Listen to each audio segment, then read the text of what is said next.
गाडी बस्नलाई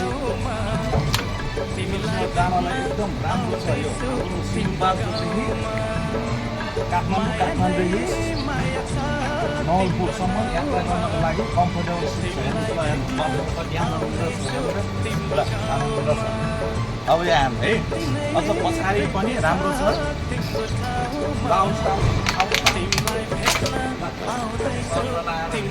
जानु पर्यो भने पनि टुर मनाङ मुस्ताङ जहाँ पनि जान मिल्छ। हाम्रो गाडी हेर्नु अगाडिदेखि पछाडिसम्म राम्रो छ देख्नुभयो। अब यो गाडी हामीले चाहिँ अहिले सबैभन्दा टाढा भनेको ताप्लेजुङसम्म गएर आएको छौँ हामीले पूर्व। ल हेर्नुहोस् त बस्नलाई कम्फर्टेबल एसी पनि छ हामीसँग यी मजाले राम्रो खालको एसी छ। तातो चिसो जे बनाउन मन लागे पनि राम्रो छ।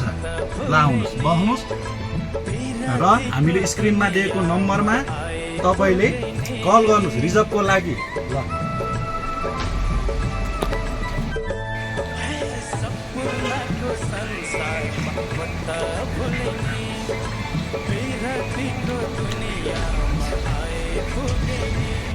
हो सराउँछ